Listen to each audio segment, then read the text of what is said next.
ਦੁਨੀਆ ਭਰ ਵਿੱਚ ਮੰਨੀ ਗਈ ਰਵਾਇਤ ਹੈ ਕਿ ਤਖ਼ਤ ਉਹੀ ਹੁੰਦਾ ਹੈ ਜਿਸ ਉੱਤੇ ਬੈਠਣ ਵਾਲਾ ਆਪਣੇ ਫੈਸਲੇ ਆਪ ਲੈ ਸਕਣ ਵਿੱਚ ਆਜ਼ਾਦ ਹੋਵੇ ਅਤੇ ਕਿਸੇ ਦੂਜੀ ਤਾਕਤ ਦੇ ਹੁਕਮਾਂ ਨੂੰ ਮੰਨਣ ਲਈ ਮਜਬੂਰ ਨਾ ਕੀਤਾ ਜਾ ਸਕਦਾ ਹੋਵੇ। ਡੈਂਡੀ ਬਾਦਲ ਧੜਾ ਜਦੋਂ ਦਾ ਅਕਾਲੀ ਦਲ ਦਾ ਸਰਵੇ ਸਰਵਾ ਬਣਿਆ ਹੈ, ਅਕਾਲ ਤਖ਼ਤ ਨੂੰ ਤਖ਼ਤ ਦੀ ਬਜਾਏ ਕਈ ਹੋਰ ਨਾਂ ਦਿੱਤੇ ਜਾਣੇ ਸ਼ੁਰੂ ਹੋ ਗਏ ਹਨ। ਡੈਂਡੀ ਗੁਰੂ ਗ੍ਰੰਥ ਸਾਹਿਬ ਯੂਨੀਵਰਸਿਟੀ ਦੇ ਸਾਬਕਾ ਵਾਈਸ ਚਾਂਸਲਰ। ਇਹ ਯੂਨੀਵਰਸਿਟੀ ਸ਼੍ਰੋਮਣੀ ਕਮੇਟੀ ਵੱਲੋਂ ਸਥਾਪਿਤ ਅਤੇ ਪ੍ਰਬੰਧਿਤ ਯੂਨੀਵਰਸਿਟੀ ਹੈ। ਡਾਕਟਰ ਜਸਬੀਰ ਸਿੰਘ ਆਹਲੂਵਾਲੀਆ ਨੇ ਇੱਕ ਵਾਰ ਕਿਹਾ ਸੀ ਕਿ ਹੁਣ ਅਕਾਲ ਤਖ਼ਤ ਅਕਾਲੀ ਤਖ਼ਤ ਬਣ ਗਿਆ ਹੈ, ਮਤਲਬ ਅਕਾਲੀ ਪਾਰਟੀ ਦਾ ਬੁਲਾਰਾ ਬਣ ਗਿਆ ਹੈ। ਡੈਂਡੀ ਜਥੇਦਾਰਾਂ ਨੂੰ ਆਮ ਹੀ ਬਾਦਲਾਂ ਦੇ ਲਿਫਾਫੇਦਾਰ ਕਿਹਾ ਜਾਂਦਾ ਹੈ। ਡੈਂਡੀ ਅਕਾਲੀ ਪਾਰਟੀ ਤਾਂ ਬਣਾਈ ਹੀ ਅਕਾਲ ਤਖ਼ਤ ਉੱਤੇ ਗਈ ਸੀ ਅਤੇ ਇੱਕ ਖਾਸ ਮਕਸਦ ਨੂੰ ਸਾਹਮਣੇ ਰੱਖ ਕੇ ਸਿੱਖ ਪੰਥ ਨੇ ਬਣਾਈ ਸੀ। ਡੈਂਡੀ ਇਸ ਦਾ ਹੈੱਡ ਆਫਿਸ ਵੀ ਸਿੱਖੀ ਦੇ ਮੱਕੇ ਅੰਮ੍ਰਿਤਸਰ ਵਿੱਚ ਹੀ ਰੱਖਣ ਦਾ ਫੈਸਲਾ ਕੀਤਾ ਗਿਆ ਸੀ। ਡੈਂਡੀ ਦੁਨੀਆ ਵਿੱਚ ਕਿਸੇ ਵੀ ਸਿੱਖ ਨੂੰ ਕੋਈ ਤਕਲੀਫ ਹੁੰਦੀ ਤਾਂ ਉਹ ਅੰਮ੍ਰਿਤਸਰ ਫੋਨ ਖੜਕਾ ਦਿੰਦਾ ਜਾਂ ਭੱਜ ਕੇ ਉੱਥੇ ਪਹੁੰਚ ਜਾਂਦਾ ਅਤੇ ਉਸ ਨੂੰ ਤੁਰੰਤ ਲੋੜੀਂਦੀ ਸਹਾਇਤਾ ਮਿਲ ਜਾਂਦੀ। ਡੈਂਡੀ ਪਰ ਬਾਦਲ ਧੜੇ ਨੇ ਜਦ ਵੇਖਿਆ ਕਿ ਇਹ ਦਫ਼ਤਰ ਤਾਂ ਸਦਾ ਲੋਕਾਂ ਦੀਆਂ ਨਜ਼ਰਾਂ ਹੇਠ ਰਹਿੰਦਾ ਹੈ ਤਾਂ ਉਹ ਇਸ ਨੂੰ ਚੁੱਪ ਚਪੀਤੇ ਚੁੱਕ ਕੇ ਚੰਡੀਗੜ੍ਹ ਲੈ ਗਏ ਅਤੇ ਸਿੱਖਾਂ ਅਤੇ ਅਕਾਲ ਤਖ਼ਤ ਦੋਹਾਂ ਦਾ ਹਰ ਹੱਕ ਉਸ ਉੱਤੇ ਹੌਲੀ ਹੌਲੀ ਖਤਮ ਕਰ ਦਿੱਤਾ।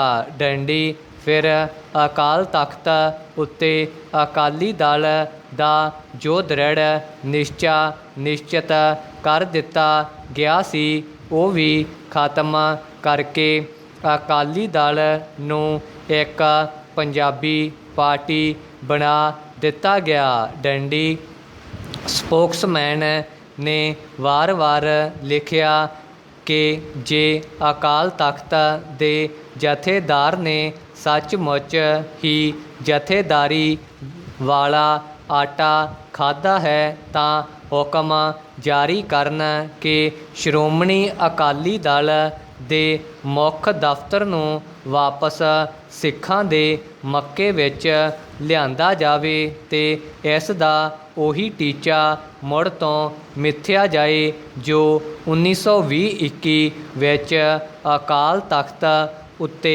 ਮਿਥਿਆ ਗਿਆ ਸੀ।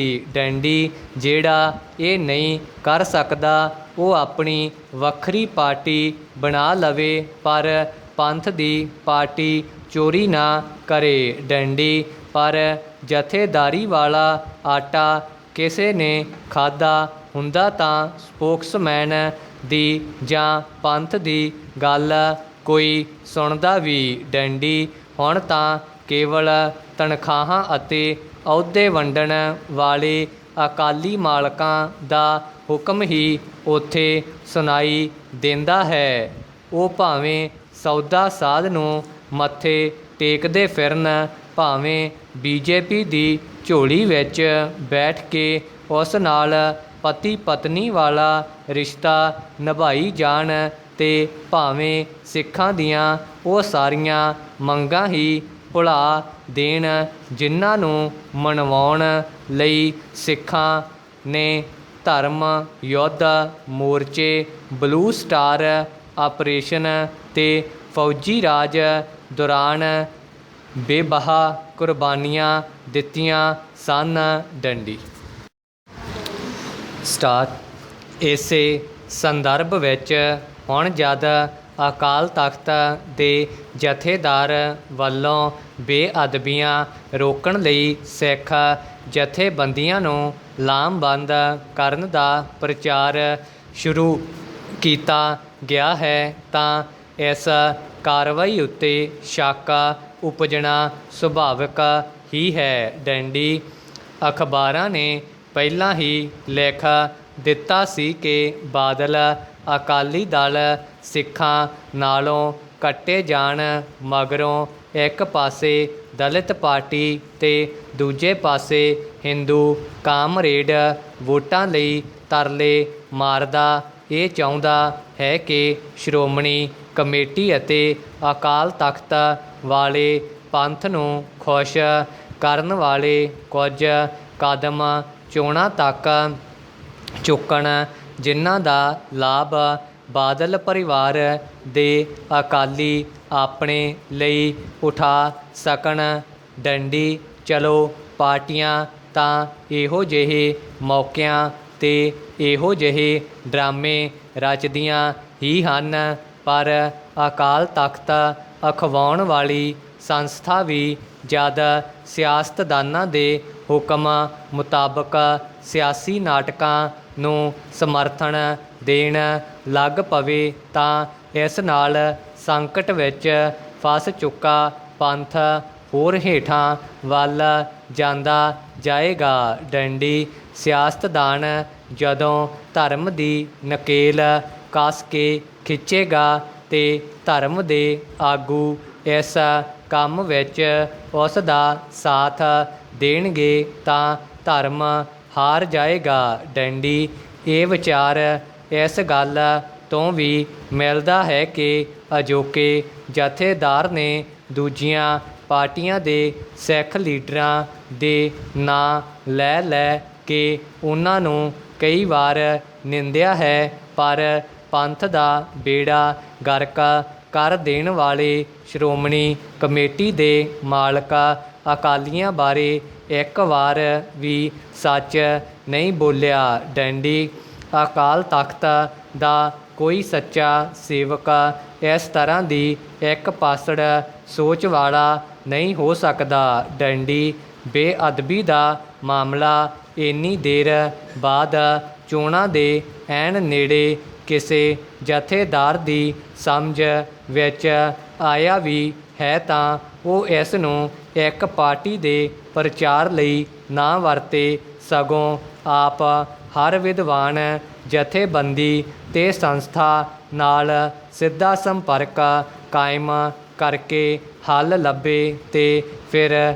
ਸਿੱਖ ਪੰਥ ਨੂੰ ਅਗਵਾਈ ਦੇਵੇ। ਡੰਡੀ ਇਹ ਪ੍ਰਭਾਵ ਨਹੀਂ ਦੇਣਾ ਚਾਹੀਦਾ ਕਿ ਅਕਾਲ ਤਖਤ ਜੋ ਸਿੱਖਾਂ ਨੇ ਇੱਕ ਨਵੀਂ ਵਿਉਂਤਬੰਦੀ ਅਧੀਨ ਉਭਾਰਿਆ ਸੀ ਅੱਜ ਉਹਨਾਂ ਦਾ ਨਹੀਂ ਰਿਹਾ ਸਗੋਂ ਸਿਆਸਤਦਾਨਾਂ ਦਾ ਤਖਤ ਬਣ ਕੇ ਰਹਿ ਗਿਆ ਹੈ। ਡੰਡੀ ਅਜਿਹਾ ਵਿਚਾਰ ਪ੍ਰਚਲਿਤ ਹੋਣੋਂ ਰੋਕਣਾ ਜਥੇਦਾਰਾਂ ਦਾ ਪਹਿਲਾ ਫਰਜ਼ ਹੋਣਾ ਚਾਹੀਦਾ ਹੈ। ਡੰਡੀ ਜੇ ਅਕਾਲ ਤਖਤ ਹੁਣ ਤੱਕ ਚੁੱਪ ਰਿਹਾ ਹੈ ਤਾਂ ਚੋਣਾਂ ਤੱਕ ਹੋਰ ਰੁਕ ਜਾਏ ਵਰਨਾ ਵਾਧੂ ਦੀ ਬਹਿਸਬਾਜ਼ੀ ਵਿੱਚ ਘਿਰੇਗਾ ਹੀ ਘਿਰੇਗਾ। ਡੰਡੀ ਪੈਰਾ ਅਕਾਲੀ ਦਲ ਬਾਦਲ ਦੀ ਸਰਕਾਰ ਵੱਲੋਂ 1978 ਤੋਂ ਲੈ ਕੇ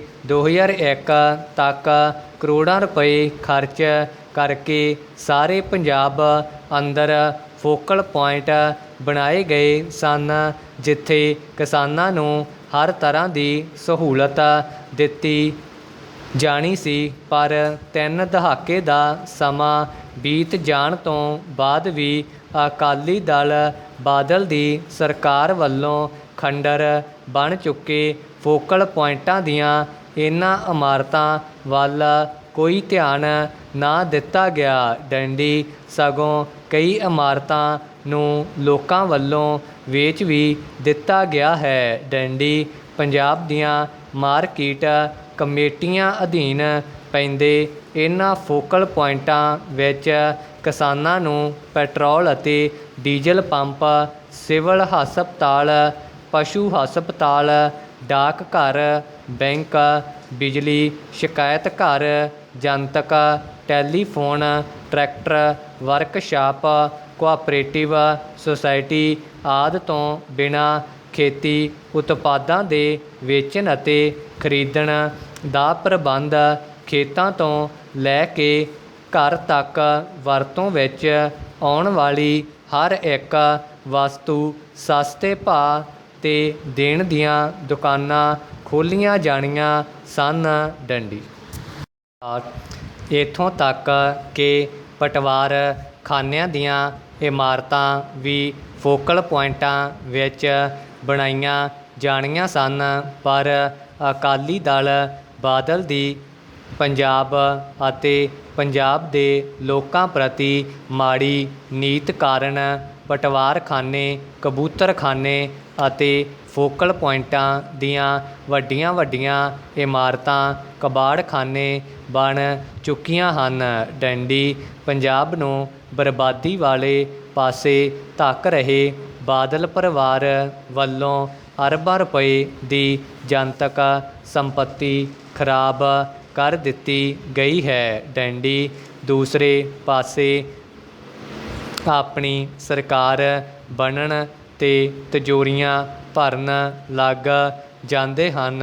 ਡੰਡੀ ਸਾਲ 1978 ਤੋਂ ਲੈ ਕੇ 2001 ਤੱਕ ਬਣਾਏ ਗਏ ਇਹਨਾਂ ਫੋਕਲ ਪੁਆਇੰਟਾਂ ਉੱਪਰ ਤਕਰੀਬਨ 40 ਕਰੋੜ ਰੁਪਏ ਖਰਚ ਕੀਤੇ ਗਏ, ਪਰ ਸਹੂਲਤ ਕੋਈ ਨਾ ਦਿੱਤੀ ਗਈ। ਡੰਡੀ ਪੰਜਾਬ ਮੰਡੀ ਬੋਰਡ ਅਤੇ ਪੰਚਾਇਤੀ ਰਾਜ ਵਿਭਾਗ ਵੱਲੋਂ ਤਿਆਰ ਕੀਤੇ ਗਏ ਫੋਕਲ ਪੁਆਇੰਟਾਂ ਹੇਠ ਆਈਆਂ ਵਾਹੀਯੋਗ ਪੰਚਾਇਤੀ ਜ਼ਮੀਨਾਂ ਵੀ ਬੇਕਾਰ ਹੋ ਗਈਆਂ ਹਨ, ਜਿਸ ਕਰਕੇ ਪੰਚਾਇਤਾਂ ਨੂੰ ਹੋਣ ਵਾਲੀ ਲੱਖਾਂ ਰੁਪਏ ਦੀ ਆਮਦਨ ਵੀ ਬੰਦ ਹੋ ਗਈ ਹੈ। ਡੰਡੀ ਕਈ ਪਿੰਡਾਂ ਵਿੱਚ ਫੋਕਲ ਪੁਆਇੰਟਾਂ ਦੀ ਉਸਾਰੀ ਲਈ 20 ਏਕੜ ਤੋਂ ਵੱਧ ਜ਼ਮੀਨ ਰੱਖੀ ਗਈ ਹੈ। ਡੰਡੀ ਫਿਰੋਜ਼ਪੁਰ ਜ਼ਿਲ੍ਹੇ ਦੀ ਮਾਰਕੀਟ ਕਮੇਟੀ ਜਲਾਲਾਬਾਦ ਅਧੀਨ ਪੈਂਦੇ 5 ਪਿੰਡਾਂ ਵਿੱਚ ਫੋਕਲ ਪੁਆਇੰਟਾਂ ਦੀ ਉਸਾਰੀ 1977-78 ਵਿੱਚ ਕੀਤੀ ਗਈ ਸੀ, ਜਿਨ੍ਹਾਂ 'ਤੇ ਸਭ ਤੋਂ ਵੱਧ ਖਰਚ ਉਸ ਵੇਲੇ ਪ੍ਰਤੀ ਫੋਕਲ ਪੁਆਇੰਟ 87,57,639 ਰੁਪਏ ਆਇਆ ਸੀ। ਡੰਡੀ ਅਕਾਲੀ ਦਲ ਬਾਦਲ ਕਿਹੜੇ ਢੰਗ ਨਾਲ ਪੰਜਾਬ ਨੂੰ ਖੁੱਡੇ ਲਾਈਨ ਲਾਉਣ ਲੱਗਾ ਹੋਇਆ ਸੀ, ਇਸ ਦਾ ਅੰਦਾਜ਼ਾ ਇਸ ਗੱਲ ਤੋਂ ਲਾਇਆ ਜਾ ਸਕਦਾ ਹੈ ਕਿ ਸੰਨ 1977-78 ਵਿੱਚ ਕਰੋੜਾਂ ਰੁਪਏ ਬਰਬਾਦ ਕਰਕੇ ਘਟੀਆ ਸਿਆਸਤ ਦੀ ਖੇਡ ਖੇਡੀ ਗਈ। ਡੰਡੀ ਪੰਜਾਬ ਦੇ ਮਿਹਨਤਕਸ਼ ਲੋਕਾਂ ਦੀ ਕਮਾਈ ਨੂੰ ਬਰਬਾਦ ਕਰਨ ਦਾ ਇਹ ਕੰਮ ਸੰਨ 2001 ਵਿੱਚ ਜਾਰੀ ਰਿਹਾ। ਡੰਡੀ 1977-78 ਵੇਲੇ ਫੋਕਲ ਪੁਆਇੰਟਾਂ ਦੀ ਉਸਾਰੀ ਦੀ ਨੀਂਹ ਪੱਥਰਾਂ ਦੀ ਰਾਜਨੀਤੀ ਉਸ ਸਮੇਂ ਦੇ ਮਾਲ ਮੰਤਰੀ ਆਤਮਾ ਸਿੰਘ ਕਰਦੇ ਰਹੇ। ਡੰਡੀ ਸਾਲ 1980 ਵਿੱਚ ਇਹੀ ਕੰਮ ਪ੍ਰਕਾਸ਼ ਸਿੰਘ ਬਾਦਲ ਨੇ ਫੜ ਲਿਆ। ਡੰਡੀ ਇਸ ਤੋਂ ਬਾਅਦ 1997 ਵਿੱਚ ਮੈਂਬਰ ਪਾਰਲੀਮੈਂਟ ਸੁਖਬੀਰ ਸਿੰਘ ਬਾਦਲ ਨੀਂਹ ਪੱਥਰ ਰੱਖਦਾ ਰਿਹਾ। ਡੰਡੀ ਇਹਨਾਂ ਬਾਦਲ ਮਾਰਕਾ ਫੋਕਲ ਪੁਆਇੰਟਾਂ 'ਚੋਂ ਬਹੁਤਿਆਂ ਦੇ ਨੀਂਹ ਪੱਥਰ ਹੀ ਗਾਇਬ ਹਨ। ਡੰਡੀ ਕਈ ਪਿੰਡਾਂ ਵਿੱਚ ਖਸਤਾ ਹਾਲ ਪਈਆਂ ਇਹਨਾਂ ਇਮਾਰਤਾਂ ਅੰਦਰ ਬੈਂਕ, ਡਿਸਪੈਂਸਰੀ, ਕੋਆਪਰੇਟਿਵ ਸੁਸਾਇਟੀ ਆਦਿ ਚੱਲ ਰਹੀਆਂ ਹਨ। ਡੰਡੀ ਵੱਡੇ ਪਿੰਡਾਂ ਵਿੱਚ ਬਣੀਆਂ ਇਮਾਰਤਾਂ ਪੁਲਿਸ ਵਿਭਾਗ ਦੇ ਕਬਜ਼ੇ ਹੇਠ ਹਨ, ਜਿੱਥੇ ਪੁਲਿਸ ਚੌਕੀਆਂ ਚੱਲ ਰਹੀਆਂ ਹਨ ਜਾਂ ਫਿਰ ਪੁਲਿਸ ਮੁਲਾਜ਼ਮਾਂ ਦੇ ਰਹਿਣ ਦਾ ਪ੍ਰਬੰਧ ਕੀਤਾ ਗਿਆ ਹੈ। ਡੰਡੀ ਇੱਥੋਂ ਤੱਕ ਕਿ ਇੱਕ ਪਿੰਡ ਦੇ ਫੋਕਲ ਪੁਆਇੰਟ ਨੂੰ ਮੋਇਆਂ ਦੀਆਂ ਆਖਰੀ ਰਸਮਾਂ ਕਰਨ ਲਈ ਵਰਤਿਆ ਜਾ ਰਿਹਾ ਹੈ। ਡੰਡੀ ਜ਼ਿਲ੍ਹਾ ਸੰਗਰੂਰ ਦੇ ਪਿੰਡ ਮਕਰੋੜ ਸਾਹਿਬ ਵਿਖੇ 17/11/1997 ਨੂੰ ਪ੍ਰੋਫੈਸਰ ਪ੍ਰੇਮ ਸਿੰਘ ਚੰਦੂਮਾਜਰਾ ਨੇ ਫੋਕਲ ਪੁਆਇੰਟ ਦਾ ਨੀਂਹ ਪੱਥਰ ਰੱਖਿਆ ਸੀ, ਜਿਸ ਦੀਆਂ ਇੱਕਾ ਦੁੱਕਾ ਇਮਾਰਤਾਂ ਤੋਂ ਕੰਮ ਲਿਆ ਜਾ ਰਿਹਾ ਹੈ। ਡੰਡੀ 14.5 ਏਕੜ ਵਿੱਚ ਬਣਿਆ ਇਹ ਫੋਕਲ ਪੁਆਇੰਟ, ਜਿਸ 'ਤੇ 25 ਲੱਖ ਰੁਪਏ ਤੋਂ ਜ਼ਿਆਦਾ ਰਕਮ ਖਰਚ ਹੋਈ ਸੀ, ਹੁਣ ਖਤਮ ਹੋ ਚੁੱਕਿਆ ਹੈ। ਡੰਡੀ ਇਸ ਜਗ੍ਹਾ ਨੂੰ ਪਿੰਡ ਦੇ ਲੋਕ ਪਾਥੀਆਂ ਪੱਥਣ ਲਈ ਵਰਤ ਰਹੇ ਹਨ। ਡੰਡੀ ਮਕਰੋੜ ਸਾਹਿਬ ਦੇ ਨਾਲ ਹੀ ਪਿੰਡ ਮੰਡਵੀ ਵਿਖੇ 1978 ਵਿੱਚ 9.5 ਏਕੜ ਵਿੱਚ ਤਕਰੀਬਨ 24 ਲੱਖ ਰੁਪਏ ਖਰਚ ਕੇ ਫੋਕਲ ਪੁਆਇੰਟ ਤਿਆਰ ਕੀਤਾ ਗਿਆ ਸੀ, ਜਿੱਥੇ ਹੁਣ ਪੁਲਿਸ ਚੌਂਕੀ, ਡਿਸਪੈਂਸਰੀ ਆਦਿ ਚੱਲ ਰਹੀਆਂ ਹਨ। ਡੰਡੀ ਬਾਕੀ ਦੀਆਂ ਇਮਾਰਤਾਂ ਚੂਹੇਖਾਨੇ ਬਣ ਚੁੱਕੀਆਂ ਹਨ। ਡੰਡੀ ਪਿੰਡ ਦਾ ਪਟਵਾਰਖਾਨਾ ਅਤੇ ਹੋਰ ਇਮਾਰਤਾਂ ਢਹਿ ਢੇਰੀ ਹੋ ਗਈਆਂ ਹਨ। ਡੰਡੀ ਠਰੂਆ ਪਿੰਡ ਦੇ ਫੋਕਲ ਪੁਆਇੰਟ ਵਿੱਚ ਪੁਲਿਸ ਚੌਕੀ ਚੱਲ ਰਹੀ ਹੈ ਅਤੇ ਸੇਲਵਾਲਾ ਪਿੰਡ ਵਿੱਚ ਲੱਖਾਂ ਰੁਪਏ ਖਰਚ ਕਰਕੇ ਬਣਾਈਆਂ ਇਮਾਰਤਾਂ ਡਿੱਗਣ ਕਿਨਾਰੇ ਪਹੁੰਚ ਗਈਆਂ ਹਨ। ਡੰਡੀ ਮਾਰਕੀਟ ਕਮੇਟੀ ਲਹਿਰਾ ਗਾਗਾ ਅਧੀਨ 5 ਫੋਕਲ ਪੁਆਇੰਟ 1978 ਤੋਂ ਲੈ ਕੇ 1979 ਵਿਚਕਾਰ ਬਣਾਏ ਗਏ, ਜਿਨ੍ਹਾਂ ਵਿੱਚੋਂ ਪਿੰਡ ਲਹਿਲ ਕਲਾਂ ਵਿਖੇ ਬਣੇ ਫੋਕਲ ਪੁਆਇੰਟ ਦੀਆਂ 3 ਇਮਾਰਤਾਂ ਵਿੱਚ ਬੈਂਕ, ਸੁਸਾਇਟੀ ਆਦਿ ਚੱਲ ਰਹੇ ਹਨ। ਡੰਡੀ ਰਹਿਣ ਵਾਸਤੇ ਬਣਾਏ ਗਏ ਕਮਰੇ ਅਤੇ ਕਰੋੜਾਂ ਰੁਪਇਆਂ ਦੀ ਜ਼ਮੀਨ ਬੇਕਾਰ ਹੋ ਗਈ ਹੈ। ਡੰਡੀ ਇਸ ਤਰ੍ਹਾਂ ਸਮੁੱਚੇ ਪੰਜਾਬ ਵਿੱਚ ਅਰਬਾਂ ਰੁਪਏ ਦੀ ਸੰਪੱਤੀ ਅਕਾਲੀ ਦਲ ਦੇ ਵਿਕਾਸ ਕਾਰਜਾਂ ਦੀ ਭੇਟ ਚੜ੍ਹ ਚੁੱਕੀ ਹੈ। ਡੰਡੀ ਕਰੋੜਾਂ ਰੁਪਏ ਬਰਬਾਦ ਹੋਏ। ਡੰਡੀ ਪੰਜਾਬ ਦੀਆਂ ਲਗਭਗ 142 ਮਾਰਕੀਟ ਕਮੇਟੀਆਂ ਅਧੀਨ 278 ਸਬ ਯਾਰਡ ਅਤੇ ਤਕਰੀਬਨ 1204 ਖਰੀਦ ਕੇਂਦਰ ਪੈਂਦੇ ਹਨ, ਜਿਨ੍ਹਾਂ ਵਿੱਚੋਂ 67 ਤੋਂ ਵੱਧ ਮਾਰਕੀਟ ਕਮੇਟੀਆਂ ਅਧੀਨ 254 ਫੋਕਲ ਪੁਆਇੰਟ ਬਣਾਏ ਗਏ। ਡੰਡੀ ਮਤਲਬ ਕਿ 248 ਪਿੰਡਾਂ ਨੂੰ ਫੋਕਲ ਪੁਆਇੰਟ ਸਕੀਮ ਅਧੀਨ ਰੱਖਿਆ ਗਿਆ। ਡੰਡੀ ਜਿੱਥੇ 800 ਏਕੜ ਤੋਂ ਵੀ ਜ਼ਿਆਦਾ ਜ਼ਮੀਨ ਤੇ ਫੋਕਲ ਪੁਆਇੰਟ ਉਸਾਰੇ ਗਏ ਅਤੇ 20 ਕਰੋੜ ਰੁਪਏ ਤੋਂ ਵੱਧ ਦੀ ਰਕਮ ਖਰਚ ਕੀਤੀ ਗਈ। ਡੰਡੀ ਇਹ ਖਰਚ ਪੰਜਾਬ ਮੰਡੀ ਬੋਰਡ ਵੱਲੋਂ ਕੀਤਾ ਗਿਆ ਸੀ। ਡੰਡੀ ਇਸ ਤੋਂ ਬਿਨਾਂ ਬਹੁ ਗਿਣਤੀ ਫੋਕਲ ਪੁਆਇੰਟਾਂ 'ਤੇ ਆਏ ਖਰਚ ਅਤੇ ਜ਼ਮੀਨ ਦਾ ਰਿਕਾਰਡ ਪੰਚਾਇਤੀ ਰਾਜ ਵਿਭਾਗ ਕੋਲ ਹੈ, ਜਿਨ੍ਹਾਂ ਨੇ ਮੰਡੀ ਬੋਰਡ ਦੀ ਤਰ੍ਹਾਂ ਹੀ ਫੋਕਲ ਪੁਆਇੰਟਾਂ ਦੀ ਉਸਾਰੀ 'ਤੇ ਕਰੋੜਾਂ ਰੁਪਏ ਖਰਚ ਕਰਕੇ ਬਰਬਾਦ ਕਰ ਦਿੱਤੇ ਹਨ।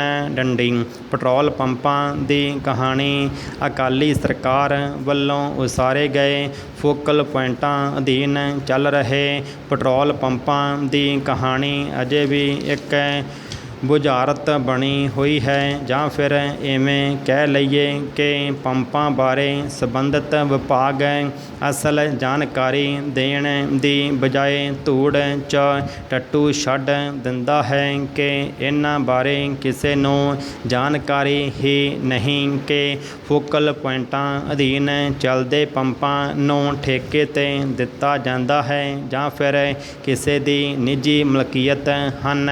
ਡੰਡੀ ਦਰਅਸਲ ਇਹਨਾਂ ਪੰਪਾਂ ਨੂੰ ਇੱਕ ਵਿਅਕਤੀ ਹੀ ਚਲਾ ਰਿਹਾ ਹੈ, ਜਦੋਂ ਕਿ ਠੇਕੇ 'ਤੇ ਦੇਣੇ ਬਣਦੇ ਸਨ।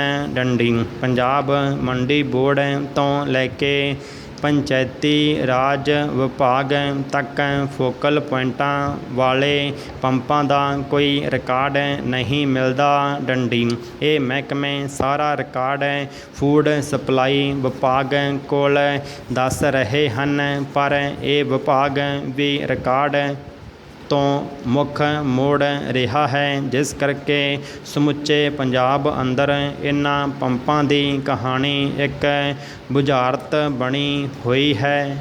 ਡੰਡੀ ਬਿਜਲੀ ਬਹੁਪੱਖੀ ਖੇਤਰਾਂ ਵਿੱਚ ਮਨੁੱਖ ਜਾਤੀ ਦੀ ਅਤਿਅੰਤ ਸਹਾਇਤਾ ਕਰਦੀ ਹੈ। ਡੰਡੀ ਬਿਜਲੀ ਦੀ ਸੇਵਾ ਇੰਨੀ ਆਵਸ਼ਕ ਅਤੇ ਹਰਮਨ ਪਿਆਰੀ ਹੋ ਗਈ ਹੈ ਕਿ ਭਾਵੇਂ ਤੁਸੀਂ ਘਰ ਵਿੱਚ ਬੈਠੇ ਆਰਾਮ ਕਰ ਰਹੇ ਹੋ, ਦਫ਼ਤਰ ਵਿੱਚ ਡਿਊਟੀ ਨਿਭਾ ਰਹੇ ਹੋ ਜਾਂ ਸਿਨੇਮਾ ਹਾਲ ਵਿੱਚ ਦਿਲ ਬਹਿਲਾ ਰਹੇ ਹੋ, ਬਿਜਲੀ ਦੀ ਸੇਵਾ ਤੋਂ ਬਿਨਾਂ ਬਿਲਕੁਲ ਗੁਜ਼ਾਰਾ ਨਹੀਂ ਹੋ ਸਕਦਾ। ਡੰਡੀ ਇੱਕ ਮਿੰਟ ਲਈ ਵੀ ਜੇ ਬਿਜਲੀ ਫੇਲ ਹੋ ਜਾਏ ਤਾਂ ਇਸ ਤਰ੍ਹਾਂ ਮਹਿਸੂਸ ਹੁੰਦਾ ਹੈ ਜਿਵੇਂ ਸਾਰਾ ਕਾਰ ਵਿਹਾਰ ਅਤੇ ਹਲਚਲ ਖਲੋ ਗਈ ਹੈ। ਡੰਡੀ ਬਿਜਲੀ ਪੈਦਾ ਕਰਨ ਵਾਸਤੇ ਸਾਡੇ ਦੇਸ਼ ਵਿੱਚ ਬਹੁਤ ਸਾਰੇ ਬਿਜਲੀ ਘਰ ਹਨ। ਡੰਡੀ ਉੱਤਰੀ ਭਾਰਤ ਵਿੱਚ ਸਭ ਤੋਂ ਪਹਿਲਾਂ ਪਾਵਰ ਹਾਊਸ ਹਿਮਾਚਲ ਪ੍ਰਦੇਸ਼ ਵਿੱਚ ਜੋਗਿੰਦਰ ਨਗਰ ਦੇ ਨਜ਼ਦੀਕ ਛਨਨ ਵਿਖੇ 1933 ਈਸਵੀ ਵਿੱਚ ਅੰਗਰੇਜ਼ਾਂ ਨੇ ਬਣਾਇਆ ਸੀ। ਡੰਡੀ ਇਸ ਪਾਵਰ ਹਾਊਸ ਨੂੰ ਬਣਾਉਣ ਵਾਸਤੇ ਪਹਾੜੀਆਂ ਦਾ ਸਰਵੇਖਣ ਕਰਨ ਲਈ 7 ਸਾਲ ਦਾ ਸਮਾਂ ਲੱਗਾ। ਡੰਡੀ ਸੰਯੁਕਤ ਪੰਜਾਬ, ਹਿਮਾਚਲ, ਦਿੱਲੀ ਅਤੇ ਵਰਤਮਾਨ ਪਾਕਿਸਤਾਨੀ ਇਲਾਕੇ ਨੂੰ ਇਸ ਪਾਵਰ ਹਾਊਸ ਤੋਂ ਹੀ ਬਿਜਲੀ ਦੀ ਸਪਲਾਈ ਹੁੰਦੀ ਸੀ। ਡੰਡੀ ਦੇਸ਼ ਆਜ਼ਾਦ ਹੋਣ ਤੋਂ ਮਗਰੋਂ ਨਵੇਂ ਬਿਜਲੀ ਘਰ ਬਣਾਉਣ ਦੀਆਂ ਯੋਜਨਾਵਾਂ ਉਲੀਕੀਆਂ ਗਈਆਂ। ਡੰਡੀ ਇਹਨਾਂ ਵਿੱਚੋਂ ਸਭ ਤੋਂ ਵੱਡਾ ਪ੍ਰੋਜੈਕਟ ਭਾਖੜਾ ਡੈਮ ਹੈ, ਜਿੱਥੇ ਵੱਡੀ ਮਾਤਰਾ ਵਿੱਚ ਬਿਜਲੀ ਦਾ ਉਤਪਾਦਨ ਹੁੰਦਾ ਹੈ। ਡੰਡੀ ਬਿਜਲੀ ਦੀ ਸ਼ਕਤੀ ਸਮਾਜਿਕ ਅਤੇ ਆਰਥਿਕ ਜੀਵਨ ਲਈ ਬੇਹੱਦ ਜ਼ਰੂਰੀ ਹੀ ਨਹੀਂ, ਸਗੋਂ ਇਹ ਪ੍ਰਗਤੀ ਦਾ ਮੁੱਖ ਸਾਧਨ ਹੈ। ਡੰਡੀ ਸੰਸਾਰ ਅੰਦਰ ਜਦ ਮਨੁੱਖੀ ਜ਼ਿੰਦਗੀ ਵੱਲ ਇੱਕ ਨਜ਼ਰ ਮਾਰਦੇ ਹਾਂ ਤਾਂ ਆਮ ਇਨਸਾਨ ਚਿੰਤਾ ਫਿਕਰ ਅੰਦਰ ਡੁੱਬਿਆ ਹੋਇਆ ਨਜ਼ਰ ਆਉਂਦਾ ਹੈ। ਡੰਡੀ ਕੋਈ ਨਾ ਕੋਈ ਡਰ, ਝੋਰਾ, ਫਿਕਰ ਅਤੇ ਸਹਿਮ ਆਮ ਇਨਸਾਨੀ ਜ਼ਿੰਦਗੀ ਦਾ ਇੱਕ ਹਿੱਸਾ ਜਿਹਾ ਬਣਿਆ ਪ੍ਰਤੀਤ ਹੁੰਦਾ ਹੈ। ਡੰਡੀ ਹੈਰਾਨੀ ਇਸ ਗੱਲ ਦੀ ਹੈ ਕਿ ਹਰ ਮਨੁੱਖ ਯਤਨ ਤਾਂ ਸੁੱਖ ਪ੍ਰਾਪਤ ਕਰਨ ਲਈ ਹੀ ਕਰ ਰਿਹਾ ਹੈ। ਡੰਡੀ ਸੁੱਖ ਦੇ ਸਾਧਨ ਵੀ ਇਸ ਨੇ ਮਿਹਨਤ ਕਰਕੇ ਜੁਟਾ ਲਏ। ਡੰਡੀ ਰੋਟੀ, ਕੱਪੜੇ, ਮਕਾਨ ਦੀ ਜ਼ਰੂਰਤ ਵੀ ਪੂਰੀ ਹੋ ਰਹੀ ਹੈ, ਫਿਰ ਵੀ ਇਸ ਦੀ ਜ਼ਿੰਦਗੀ ਅੰਦਰ ਖੁਸ਼ੀ ਨਹੀਂ। ਡੰਡੀ ਖੁਸ਼ੀ ਕੇਵਲ ਪਦਾਰਥਾਂ ਦੀ ਪ੍ਰਾਪਤੀ ਜਾਂ ਪਦਾਰਥਾਂ ਦੀ ਬਹੁਤਾਤ ਵਿੱਚ ਹੁੰਦੀ ਤਾਂ ਦੁਨੀਆ ਦੇ ਹਰ ਅਮੀਰ ਮਨੁੱਖ ਦਾ ਜੀਵਨ ਖੁਸ਼ੀਆਂ ਭਰਿਆ ਹੋਣਾ ਚਾਹੀਦਾ ਸੀ, ਪਰ ਐਸਾ ਵੇਖਣ ਵਿੱਚ ਨਹੀਂ ਆਉਂਦਾ। ਡੰਡੀ ਸਿਆਣਿਆਂ ਦਾ ਕਥਨ ਹੈ ਕਿ ਹਰ ਅਮੀਰ ਸੁਖੀ ਨਹੀਂ ਹੁੰਦਾ ਅਤੇ ਹਰ ਸੁਖੀ ਅਮੀਰ ਨਹੀਂ ਹੁੰਦਾ। ਡੰਡੀ ਜ਼ਰੂਰੀ ਨਹੀਂ ਕਿ ਹਰ ਧਨਵਾਨ ਦੇ ਜੀਵਨ ਵਿੱਚ ਖੁਸ਼ੀਆਂ ਹੋਣ ਅਤੇ ਹਰ ਸੁਖੀ ਬੰਦਾ ਧਨਵਾਨ ਵੀ ਹੋਵੇ। ਡੰਡੀ ਬਹੁ ਮੰਜ਼ਲੀ ਇਮਾਰਤਾਂ ਵਿੱਚ ਬੈਠੇ ਲੋਕ ਵੀ ਚਿੰਤਾਗ੍ਰਸਤ ਹੋ ਸਕਦੇ ਹਨ ਅਤੇ ਕੋਈ ਝੁੱਗੀ ਝੌਂਪੜੀ ਵਿੱਚ ਜੀਵਨ ਗੁਜ਼ਾਰ ਰਿਹਾ ਮਨੁੱਖ ਵੀ ਖੁਸ਼ੀਆਂ ਭਰਿਆ ਜੀਵਨ ਗੁਜ਼ਾਰ ਰਿਹਾ ਹੋ ਸਕਦਾ ਹੈ, ਕਿਉਂਕਿ ਖੁਸ਼ੀ ਦਾ ਸੰਬੰਧ ਪਦਾਰਥਾਂ ਨਾਲ ਨਹੀਂ ਹੁੰਦਾ। ਡੰਡੀ ਖੁਸ਼ੀ ਦਾ ਸੰਬੰਧ ਸੋਚ ਨਾਲ ਅਤੇ ਜੀਵਨ ਜੀਣ ਦੇ ਢੰਗ ਨਾਲ ਹੈ। ਡੰਡੀ ਚਿੰਤਾ ਇੱਕ ਮਾਨਸਿਕ ਅਤੇ ਸਰੀਰਕ ਪ੍ਰਤੀਕਿਰਿਆ ਹੈ ਜੋ ਸਾਡੇ ਸੰਤੁਲਨ ਨੂੰ ਵਿਗਾੜਦੀ ਹੈ। ਡੰਡੀ ਚਿੰਤਾ ਇੱਕ ਅਜਿਹੀ ਇਹੋ ਜਿਹੀ ਸਥਿਤੀ ਜੋ ਕਿ ਜੀਵਨ ਉੱਤੇ ਕਈ ਵਾਰ ਕਿਸੇ ਘਟਨਾ ਤੋਂ ਬਾਅਦ ਦਬਾਅ ਬਣਾ ਕੇ ਸਾਡੇ ਸਰੀਰ ਉੱਤੇ ਉਸ ਦੀ ਇਸ ਪ੍ਰਤੀਕਿਰਿਆ ਦਿਖਾਉਂਦੀ ਹੈ। ਡੰਡੀ ਚਿੰਤਾ ਦਾ ਇਨਸਾਨ ਦੇ ਮਨ, ਸਰੀਰ ਅਤੇ ਉਸ ਦੇ ਸੁਭਾਅ ਉੱਤੇ ਪ੍ਰਤੀਕੂਲ ਪ੍ਰਭਾਵ ਪੈਂਦਾ ਹੈ। ਡੰਡੀ ਜ਼ਿੰਦਗੀ ਇੱਕ ਚੁਣੌਤੀ ਭਰੀ ਖੇਡ ਹੈ। ਡੰਡੀ ਅੱਜ ਕੱਲ੍ਹ ਦੇ ਦੌਰ ਵਿੱਚ ਹਰ ਵਿਅਕਤੀ ਨੂੰ ਕਿਸੇ ਨਾ ਕਿਸੇ ਤਰ੍ਹਾਂ ਦੀ ਟੈਨਸ਼ਨ ਰਹਿੰਦੀ ਹੈ।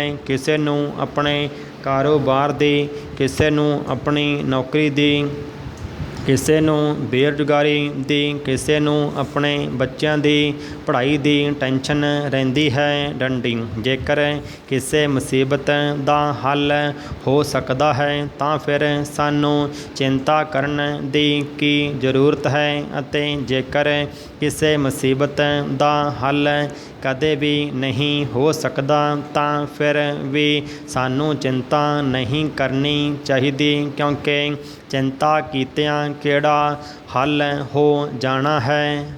ਡੰਡੀ ਪਰਾ ਸਾਨੂੰ ਜ਼ਿੰਦਗੀ ਵਿੱਚ ਹਮੇਸ਼ਾ ਖੁਸ਼ ਰਹਿਣਾ ਚਾਹੀਦਾ ਹੈ। ਡੰਡੀ ਜੇਕਰ ਸਾਨੂੰ ਜ਼ਿੰਦਗੀ ਵਿੱਚ ਕੋਈ ਵੀ ਮੁਸ਼ਕਲ ਆ ਜਾਵੇ ਤਾਂ ਘਬਰਾਉਣਾ ਨਹੀਂ ਚਾਹੀਦਾ, ਸਗੋਂ ਮੁਸੀਬਤ ਦਾ ਡਟ ਕੇ ਸਾਹਮਣਾ ਕਰਨਾ ਚਾਹੀਦਾ ਹੈ। ਡੰਡੀ ਅੱਜ ਕੱਲ੍ਹ ਕਈ ਵਿਅਕਤੀ ਬਿਨਾਂ ਗੱਲ ਤੋਂ ਹੀ ਕਿਸੇ ਛੋਟੀ ਮੋਟੀ ਗੱਲ ਦੀ ਵੀ ਟੈਨਸ਼ਨ ਕਰ ਲੈਂਦੇ ਹਨ ਅਤੇ ਸਾਰਾ ਦਿਨ ਉਸੇ ਗੱਲ ਨੂੰ ਲੈ ਕੇ ਸੋਚੀ ਜਾਂਦੇ ਹਨ ਕਿ ਕਿਤੇ ਇਸ ਤਰ੍ਹਾਂ ਨਾ ਹੋ ਜਾਵੇ, ਕਿਸੇ ਉਸ ਤਰ੍ਹਾਂ ਨਾ ਹੋ ਜਾਵੇ। ਡੰਡੀ ਟੈਨਸ਼ਨ ਲੈਣ ਵਾਲਾ ਵਿਅਕਤੀ, ਚਾਹੇ ਉਹ ਔਰਤ ਹੈ ਜਾਂ ਮਰਦ, ਉਹ ਆਪਣੇ ਕੋਲੋਂ ਹੀ ਮਨ ਵਿੱਚ ਸਵਾਲ ਬਣਾ ਲੈਂਦਾ ਹੈ ਅਤੇ ਸਵਾਲਾਂ ਦੇ ਨੈਗੇਟਿਵ ਉੱਤਰ ਵੀ ਆਪਣੇ ਕੋਲੋਂ ਬਣਾ ਲੈਂਦਾ ਹੈ ਅਤੇ ਉਸ ਦਾ ਮਨ ਟੈਨਸ਼ਨ ਅਤੇ ਨੈਗੇਟਿਵ ਵਿਚਾਰਾਂ ਨਾਲ ਭਰ ਜਾਂਦਾ ਹੈ ਅਤੇ ਹਲਕੇ ਡਿਪਰੈਸ਼ਨ ਵਿੱਚ ਆਉਣਾ ਸ਼ੁਰੂ ਹੋ ਜਾਂਦਾ। ਡੰਡੀ ਉਸ ਤੋਂ ਬਾਅਦ ਫਿਰ ਸ਼ੁਰੂਆਤ ਹੋ ਜਾਂਦੀ ਹੈ ਬਿਮਾਰੀਆਂ ਦਾ ਸ਼ਿਕਾਰ ਹੋਣ ਦੀ। ਡੰਡੀ ਜਦੋਂ ਟੈਨਸ਼ਨ ਵਾਲੇ ਵਿਅਕਤੀ ਨੂੰ ਕੋਈ ਬਿਲਕੁਲ ਛੋਟੀ ਮੋਟੀ ਬਿਮਾਰੀ ਵੀ ਲੱਗ ਜਾਂਦੀ ਹੈ ਤਾਂ ਉਹ ਵਿਅਕਤੀ ਉਸ ਬਿਮਾਰੀ ਬਾਰੇ ਸਾਰਾ ਦਿਨ ਸੋਚ ਕੇ ਚਿੰਤਾ ਵਿੱਚ ਰਹਿੰਦਾ ਹੈ ਅਤੇ ਚਿੰਤਾ ਕਾਰਨ ਉਸ ਨੂੰ ਦਵਾਈ ਵੀ ਪੂਰੀ ਠੀਕ ਤਰ੍ਹਾਂ ਅਸਰ ਨਹੀਂ ਪਾਉਂਦੀ। ਡੰਡੀ ਕਈ ਵਾਰ ਟੈਨਸ਼ਨ ਕਾਰਨ ਵਿਅਕਤੀ ਇੱਕ ਤੋਂ ਅਨੇਕਾਂ ਬਿਮਾਰੀਆਂ ਦਾ ਸ਼ਿਕਾਰ ਹੋ ਜਾਂਦਾ ਹੈ ਅਤੇ ਹੌਲੀ ਹੌਲੀ ਡਿਪਰੈਸ਼ਨ ਵੱਲ ਵਧਣਾ ਸ਼ੁਰੂ ਹੋ ਜਾਂਦਾ ਹੈ। ਡੰਡੀ ਕਈ ਵਾਰ ਵਿਅਕਤੀ ਨੂੰ ਪਛਾਣ ਹੀ ਨਹੀਂ ਆਉਂਦੀ ਕਿ ਉਸ ਨੂੰ ਡਿਪਰੈਸ਼ਨ ਹੈ। ਡੰਡੀ ਡਿਪਰੈਸ਼ਨ ਵਿੱਚ ਵਿਅਕਤੀ ਮਹਿਸੂਸ ਕਰਦਾ ਹੈ ਕਿ ਮੇਰੀ ਜ਼ਿੰਦਗੀ ਹੀ ਇਵੇਂ ਦੀ ਹੈ ਅਤੇ ਹਾਲਾਤ ਇਵੇਂ ਹੀ ਰਹਿਣਗੇ। ਡੰਡੀ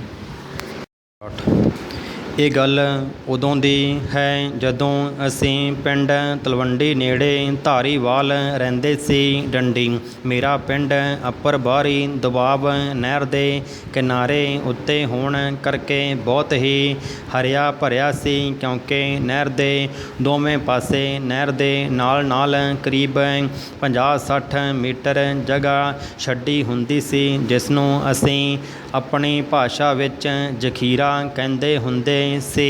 ਡੰਡੀ ਉਸ ਜਗ੍ਹਾ ਉੱਤੇ ਜੰਗਲਾਤ ਮਹਿਕਮੇ ਨੇ ਟਾਹਲੀਆਂ ਲਗਾਈਆਂ ਹੁੰਦੀਆਂ ਸੀ। ਡੰਡੀ ਇਹਨਾਂ ਟਾਹਲੀਆਂ ਤੋਂ ਨੇੜਲੇ ਪਿੰਡਾਂ ਵਾਲੇ ਦਿਨ ਦਿਹਾੜੇ ਜੰਗਲਾਤ ਮਹਿਕਮੇ ਦੇ ਕਰਮਚਾਰੀ ਦਾ ਚਾਹ ਪਾਣੀ ਕਰਕੇ ਬਾਲਣ ਵਾਸਤੇ ਲੱਕੜਾਂ ਲੈ ਜਾਂਦੇ ਸੀ। ਡੰਡੀ ਮੱਝਾਂ ਅਤੇ ਗਊਆਂ ਦੇ ਚਰਨ ਲਈ ਉਹਨਾਂ ਦਰਖਤਾਂ ਹੇਠ ਅਤੇ ਇਰਦ ਗਿਰਦ ਕਾਫੀ ਚਰਾਂਦ ਹੁੰਦੀ ਸੀ। ਡੰਡੀ ਅਸੀਂ ਸਾਰੇ ਪਿੰਡ ਦੇ ਪਸ਼ੂਆਂ ਨੂੰ ਖੁੱਲ੍ਹੇ ਛੱਡ ਕੇ ਕਿਸੇ ਦਰਖਤ ਦੀ ਸੰਘਣੀ ਛਾਂ ਹੇਠ ਬੈਠ ਕੇ ਗੱਪਾਂ ਮਾਰਨੀਆਂ, ਕਦੇ ਵਾਰੋ ਵਾਰੀ ਗੀਤ ਗਾਉਣ ਲੱਗ ਪੈਣਾ, ਕਦੇ ਤਾਸ਼ ਖੇਡਣੀ ਡੰਡੀ।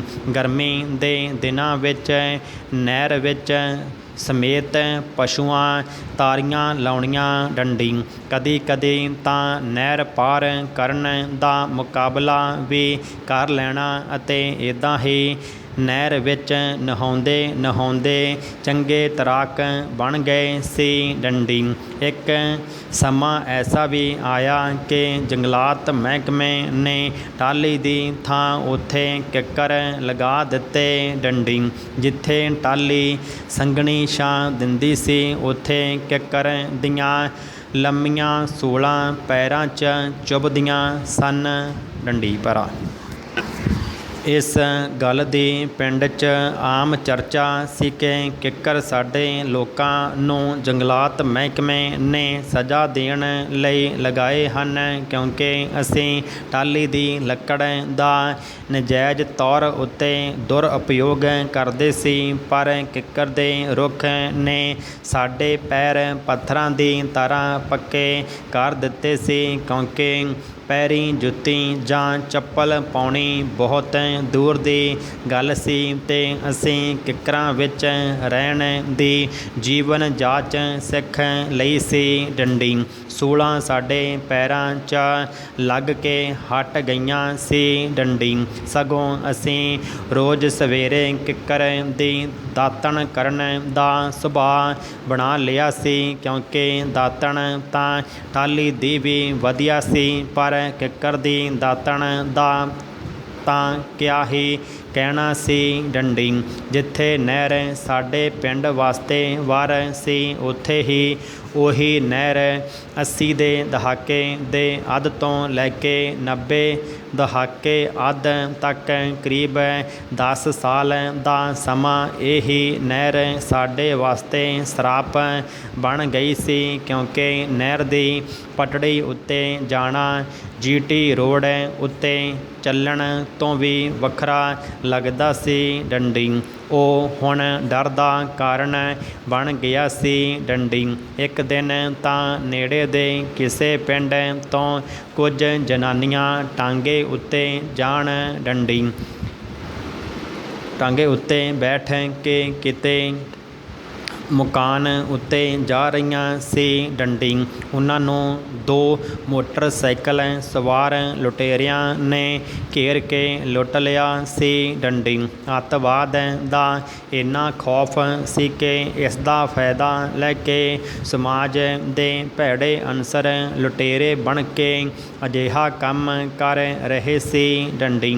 ਸ਼ਾਇਦ ਕਿਸੇ ਸਰਕਾਰੀ ਏਜੰਸੀ ਦੀ ਵੀ ਉਹਨਾਂ ਨੂੰ ਸ਼ੈ ਸੀ ਕਿ ਗਲਤ ਕੰਮ ਤਾਂ ਉਹ ਕਰ ਜਾਣ ਪਰ ਬਦਨਾਮ ਖਾੜਕੂ ਹੋ ਜਾਣ ਡੰਡੀ। ਖਾੜਕੂ ਆਮ ਲੋਕਾਂ ਤੋਂ ਅਲੱਗ ਥਲੱਗ ਹੋ ਜਾਣ ਡੰਡੀ। ਉੱਠੀ ਲਹਿਰ ਦਾ ਲੱਕ ਤੋੜਨ ਵਿੱਚ ਏਜੰਸੀਆਂ ਸਫਲ ਹੋਈਆਂ ਸਨ ਡੰਡੀ। ਪਿੰਡਾਂ ਵਿੱਚ ਸ਼ਰਾਰਤੀ ਅਨਸਰਾਂ ਨੂੰ ਗੁਪਤ ਤਰੀਕੇ ਨਾਲ ਤਿਆਰ ਕਰਕੇ ਚੰਗੇ ਵਸਦੇ ਕਿਸਾਨੀ ਪਰਿਵਾਰਾਂ ਕੋਲੋਂ ਫਰੌਤੀਆਂ ਮੰਗਣੀਆਂ ਜਾਂ ਰਾਤ ਬਰਾਤੇ ਜਦੋਂ ਉਹਨਾਂ ਤੋਂ ਖਾਣੇ ਦੀ ਮੰਗ ਕਰਨੀ ਤਾਂ ਖਾਣਾ ਖਾ ਕੇ ਚਲੇ ਜਾਣਾ ਅਤੇ ਧੀਆਂ ਭੈਣਾਂ ਨਾਲ ਗਲਤ ਹਰਕਤਾਂ ਕਰ ਜਾਣੀਆਂ ਡੰਡੀ।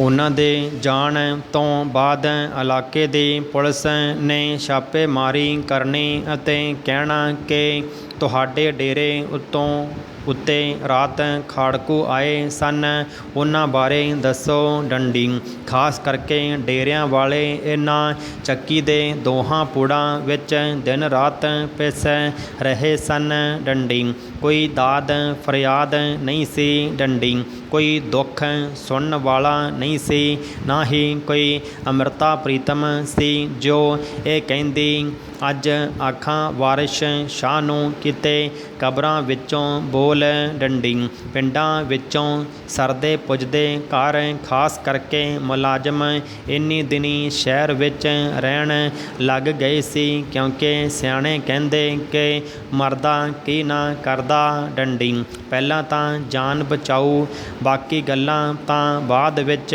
ਡੰਡੀ। ਇੱਕ ਪਾਸੇ ਖਾੜਕੂ ਸੀ, ਪਰ ਸਾਡੇ ਸਿੱਖਾਂ ਵਾਸਤੇ ਨਾ ਖਾੜਕੂਵਾਦ ਦੀ ਜਗ੍ਹਾ ਉੱਤੇ CRP, BSF, ਫੌਜ, ਪੁਲਿਸ ਅਤੇ ਹੋਰ ਪਤਾ ਨਹੀਂ ਕਿਹੜੀ ਕਿਹੜੀ ਏਜੰਸੀ ਮਾਰਨ ਅਤੇ ਡਰਾਉਣ ਦਾ ਕੰਮ ਕਰ ਰਹੀ ਸੀ ਡੰਡੀ। ਮਾਰਦੇ ਕੁੱਟਦੇ ਵੀ ਸੀ ਤੇ ਰੋਣ ਵੀ ਨਹੀਂ ਸੀ ਦਿੰਦੇ ਡੰਡੀ। ਕੋਈ ਹੀ ਅਜਿਹਾ ਦਿਨ ਹੁੰਦਾ ਸੀ ਜਦ ਸਾਡੇ ਨਹਿਰ ਦੇ ਪੁਲ ਉੱਤੇ ਗੋਲੀ ਨਾ ਚੱਲਦੀ ਹੋਵੇ ਡੰਡੀ। ਕਰੀਬ 10-11 ਵਜੇ ਰਾਤ ਨੂੰ ਰੁਕ ਰੁਕ ਕੇ 10-20 ਫਾਇਰ ਹੁੰਦੇ। ਨੇੜੇ ਦੇ ਸਾਰੇ ਪਿੰਡ ਸਹਿਮ ਜਾਂਦੇ ਡੰਡੀ। ਡਰਦੇ ਮਾਰੇ ਦਰਵਾਜ਼ਾ ਬੰਦ ਕਰਕੇ ਸੌਂ ਜਾਂਦੇ ਡੰਡੀ। ਜਦ ਸਵੇਰੇ ਜੰਗਲ ਪਾਣੀ ਵਾਸਤੇ ਨਹਿਰ ਵੱਲ ਜਾਂਦੇ, ਰਸਤੇ ਵਿੱਚ ਇੱਕ ਦੂਜੇ ਨਾਲ ਗੱਲਾਂ ਬਾਤਾਂ ਕਰਨੀਆਂ ਤਾਂ ਪਤਾ ਲੱਗਣਾ ਕਿ ਉਹ ਤਾਂ ਰਾਤ ਜੋ ਠਾ ਹੋਇਆ ਸੀ, ਸਰਕਾਰੀ ਏਜੰਸੀਆਂ ਅਤੇ ਉਹਨਾਂ ਦੇ ਦਰਿੰਦਿਆਂ ਕੈਂਟਾਂ ਨੇ ਝੂਠਾ ਮੁਕਾਬਲਾ ਬਣਾਇਆ ਸੀ। ਅਤੇ ਹੁਣ ਜਦੋਂ ਪੰਜਾਬੀ ਮੂਵੀ 1984 ਜਿਸ ਵਿੱਚ ਹੀਰੋ ਦਿਲਜੀਤ ਦੋਸਾਂਝ ਉੱਤੇ ਇਹ ਗੀਤ ਫਿਲਮਾਇਆ ਗਿਆ ਹੈ ਕਿ ਮੇਰੇ ਪਿੰਡ ਵਾਲੀ ਨਹਿਰ ਨੂੰ ਸੁਨੇਹਾ ਦੇ ਦਿਓ ਨੀ, ਮੈਂ ਫਿਰ ਤਾਰੀ ਲਾਵਾਂਗਾ ਸਵਾਹ ਬਣ ਕੇ, ਨਹੀਂ ਮੈਂ ਕੁੱਜੇ ਵਿੱਚ ਆਵਾਂਗਾ ਸਵਾਹ ਬਣ ਕੇ। ਸੁਣ ਕੇ ਆਪਣੀ ਨਹਿਰ ਉੱਤੇ ਗੁਜ਼ਾਰੇ ਉਹ ਪਲ ਫਿਲਮ ਵਾਂਗ ਅੱਖਾਂ ਅੱਗੋਂ ਲੰਘ ਰਹੇ ਹਨ ਡੰਡੀ।